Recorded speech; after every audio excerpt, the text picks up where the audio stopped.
বন্ধুরা কে কীরকমভাবে মানে বানাও আমাকে একটু জানিও। আমার তো সেই মানে এক ঢোল এক কাশিও বলবো না, কারণ একটু চেষ্টা করি অন্য অন্যভাবে বানানোর। শুধু পনির আজকে করছি না, আজকে একটু জাস্ট, আর তোমাদের আগেই বলেছিলাম যে আমার বড়মশাই একটু আলু খেতে ভালোবাসে, কিন্তু পনির দেখবে শুধু করলে একটু বেশি ভালো লাগে। আর কড়াইশুঁটি নেই, কড়াইশুঁটি দিয়ে করলে ভালো হয়। চলো একটু কড়াই তেল দিয়ে দিলাম। কড়াইশুঁটি না থাকলেও পনিরটা দই দিয়ে করি কোনো সময়, কোনো সময় শুধু পনির মশলাটা দিয়ে করি, একটু হয়তো কসুরি মেথি দিয়ে দিলাম। আজকে একটু আলু দিয়ে বানাবো, সেই জন্য একটু পেঁয়াজ দেবো। প্রথমে একটু পনিরটা হালকা করে ভেজে নিই।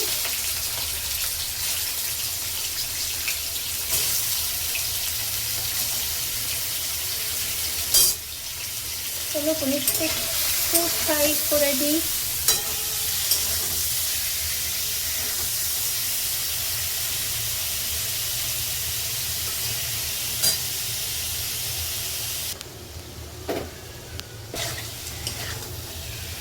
দেখো পনিরের গায়ে হলুদ হচ্ছে, এখন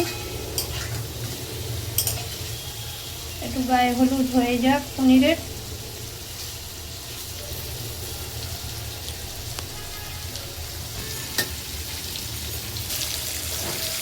গায়ে হলুদ হয়ে গেছে দেখো পনিরের। এবার স্নান করিয়ে দিই। চলো স্নান করাই।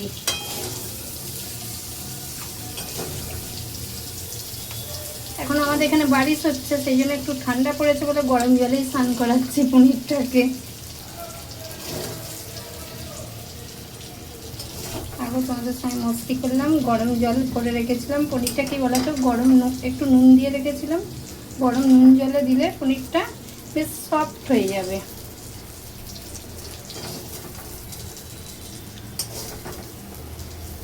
সব দিয়ে দিলাম। পনির করলেই নিচেটা দেখো কেমন হয়ে যায়, দেখে দাঁড়াও সারাশির সাহায্যে এগুলোকে তুলতে পারি কিনা। যতটা তুলেছি। এবার এতে দেব একটু তেল।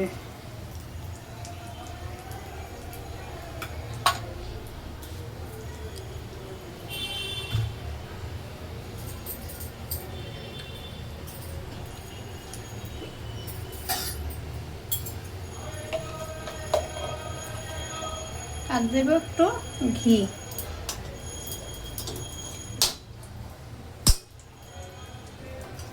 ঘিটা এবার গলতে শুরু করবে, দেখো গরম তেলে পড়ে গেছে।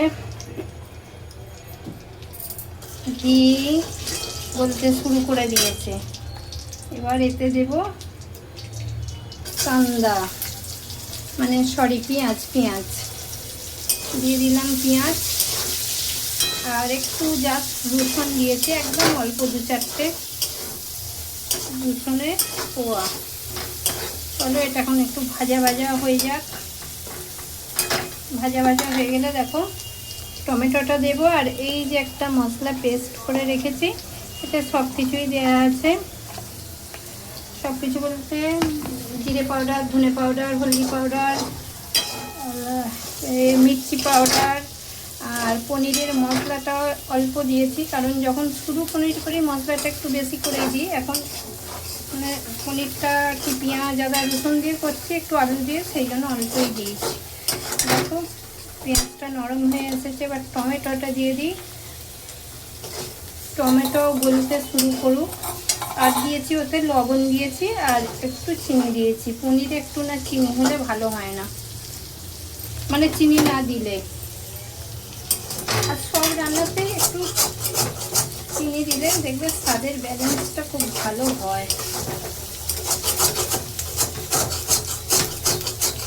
এটা করতে যাচ্ছে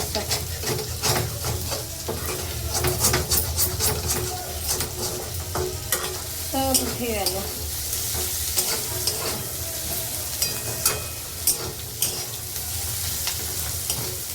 তেলে দিয়েছি শুধু কাঁদা রসুন আর টমেটো, তাতেই আমার মেয়ে বলছে দারুণ সেন্ট ছাড়ছে। এবার দিয়ে দিই আলুটা ভাপিয়ে রেখেছিলাম।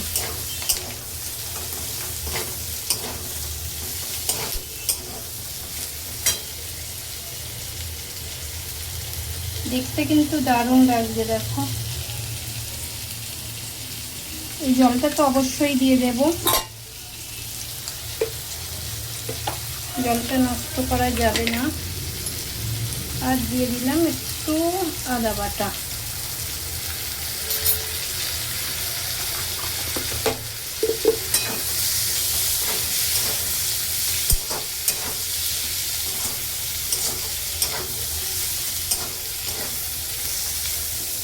এবার এই মশলাটা দিয়ে কষাতে থাকি।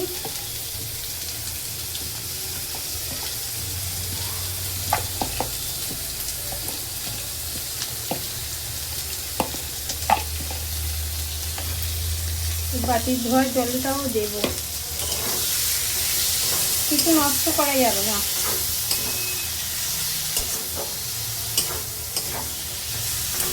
চলো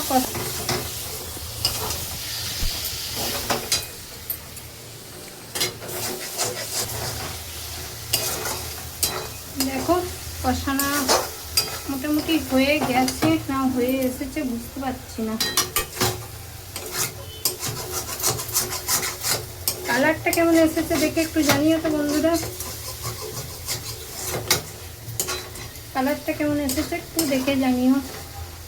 আর আলুটা ভাপিয়ে নিয়েছে, একটু বেশি করে সিদ্ধটাই করে নিলে মনে হয় ভালো হতো, কারণ পনির তো বেশিক্ষণ টাইম লাগে না। চলো আমি এই পনিরের এই জলটা দিয়ে আপাতত এখন সেদ্ধটা করিয়ে নিই, পরে পনিরটা দেব।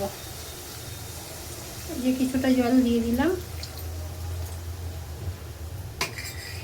আর এতে অবশ্যই আমি ধনে পাতাটা দেব না, দেব একটু হয়ে গেলে কাসুরি মেথি আর একটু বাটার দেব।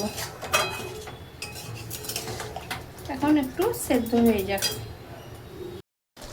দেখো ফুটে গেছে, আলুও সেদ্ধ হয়ে গেছে। এবার পনিরগুলো দিয়ে দিলাম। রুটি দিয়ে খাওয়া হবে, একটু এরকমই রাখা হবে, একটু ফুটুক।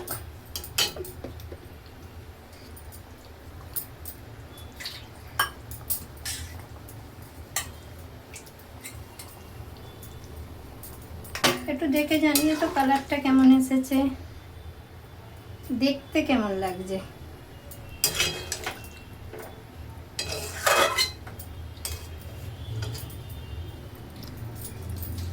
চলো একটু কসুরি মেথি দিয়ে দিই।